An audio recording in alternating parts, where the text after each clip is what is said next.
This is Democracy Watch. Mark, as I'm sure you've seen, there's a viral clip of Steve Bannon that's going across the internet where he discusses the prospect of Donald Trump being president for a third term. For those who haven't seen it yet, I'm going to throw to that clip right now. Well, he's going to get a third term. So Trump 28. Trump is going to be president in 28, and people just ought to get accommodated with that. So what about the 22nd Amendment?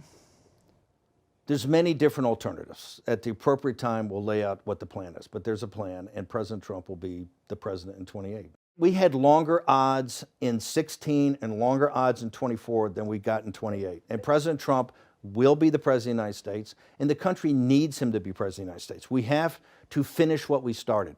And the way we finish it through Trump. Trump is a vehicle. I know this will drive you guys crazy, but he's a vehicle of divine providence. He's an instrument. He's very imperfect. He's not churchy, not particularly religious, but he's an instrument of divine will. And you can tell this of how he's pulled this off. We need him for at least one more term. So, Mark, that's Steve Bannon saying Trump will be president in 2028 and get a third term, and he seems pretty certain of that. So first and foremost, your response to this assertion that Trump is going to be president for a third term.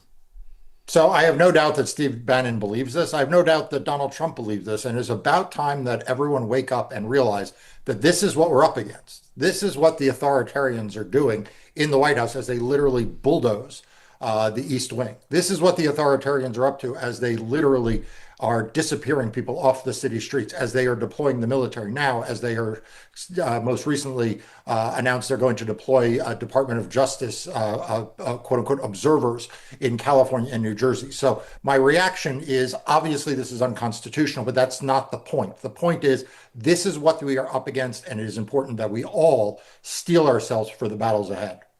So I guess it's worth digging into now because they believe that they have some way of subverting the Constitution, the 22nd Amendment to the Constitution, to give themselves cover to be able to do what I think most of us view as egregiously unconstitutional. Is there any way around the 22nd Amendment to the Constitution? I don't know, Brian. Let's just hypothesize some. The U.S. military.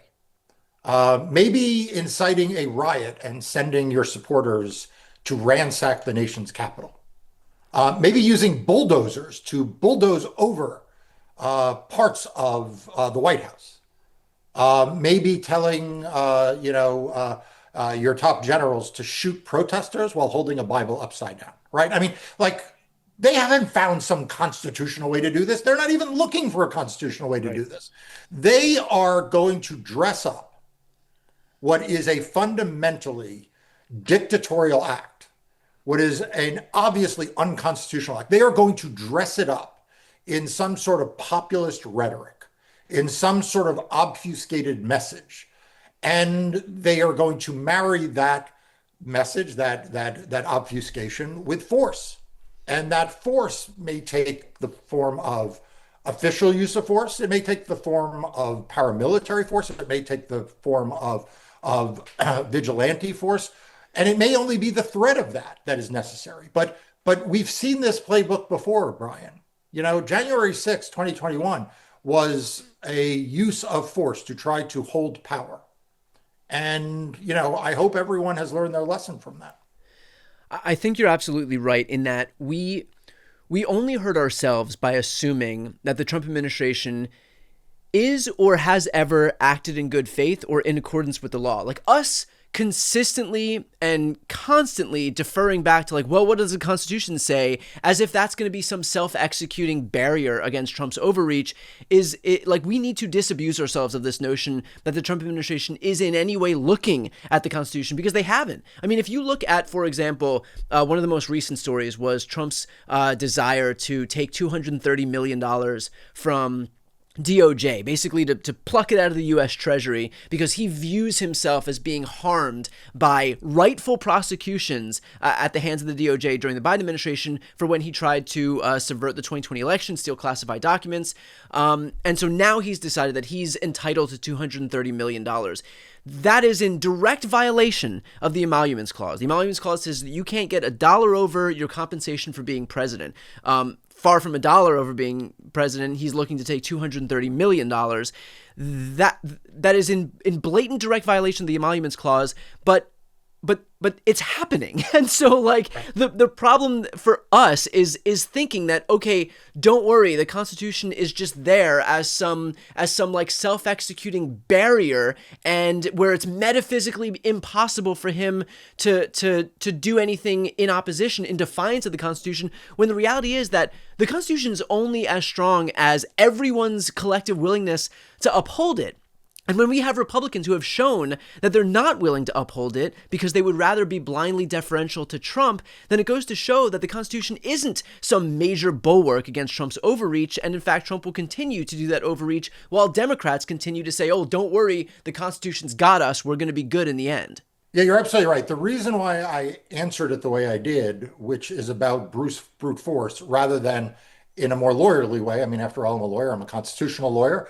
I'm an election and a voting lawyer, right? So you might think I'd start there. But the reason I don't is because that isn't the game that Donald Trump is playing. Right? Donald Trump is not playing the how do I fill out a permit to be able to make changes to the East Wing of the White House, right? He's like playing the game of I will have a bulldozer. He is not playing the game of how do I dress up this illegal payment from the Department of Justice to just put his money in his pocket. How do I dress it up? He's not trying to dress it up. He's just saying, I control, and therefore I will take the money, right? And we see this over and over again, in which we immediately revert back to the law, which again, I am a lawyer, so I too revert back to the law. But as you say, the Constitution is only as strong as the institutions, Congress, the states, the courts are willing to enforce them. And one of the reasons why we need to make sure that we have Democrats in control of the House and Senate in 2026 and then in 2028 is because ultimately it's Congress that certifies elections, right, for president.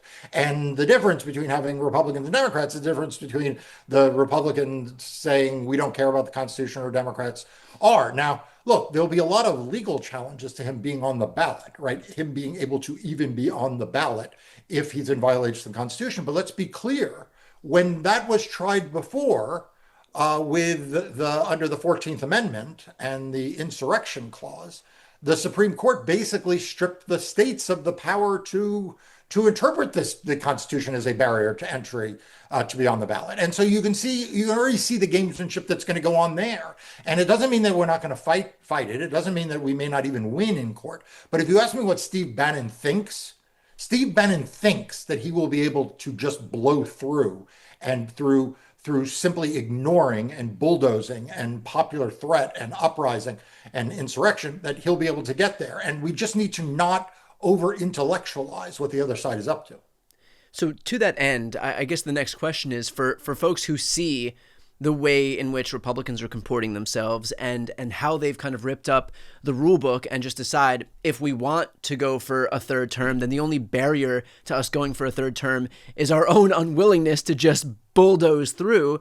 What would you say to those folks? How do you retain some degree of hope in the face of an opposition that doesn't feel constrained by the law or the Constitution or any rules whatsoever? And I'm going to have you answer that in just a second, but I would ask for everybody who's watching right now to support the work that Marc is doing, and he's doing this work on the front lines in the courts where it matters most. He's litigating not just the post-election litigation after 2020, but right now in the courts fighting against Republican overreach, whether it's against these Texas maps or whatever it may be. He'll also be arguing in front of the Supreme Court in just a few weeks from now.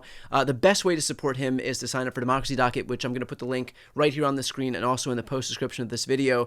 So if you're not yet signed up, please do Marc and his team a favor and sign up. And you've done some of the most hard-nosed, tough-minded interviews of Democratic governors. So I hope everyone goes back and watches those. And look, in particular, I noticed that in the last few days, one of the candidates for governor in Colorado, the attorney general, came out in favor of finding a way to redistrict in Colorado. And I believe, Brian, that is because of your interview of Jared Polis, the current governor.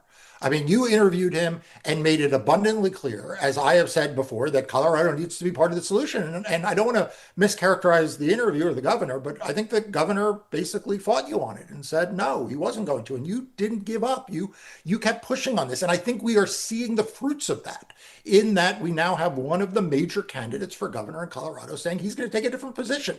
And so that's an example, everyone, of where Brian's journalism, Brian's interviewing of a Democrat in that instance, I think may wind up yielding additional Democratic seats if, because the dialogue and the incentive structure for these candidates change. So, Brian, I want to thank you for that interview in particular. I appreciate that. Okay, so look, we can't give up hope because Donald Trump wants us to give up hope. Part of Steve Bannon's plan is for us to believe that Donald Trump can get away with anything and we can't stop him.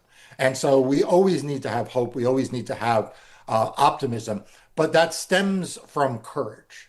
And it stems from us being willing to steel ourselves and to be willing to fight as hard as the other side is, using the tools that we have available. And some of those are going to court and bringing court cases. Some of those are what Democratic governors and what Democratic attorneys general are willing to do.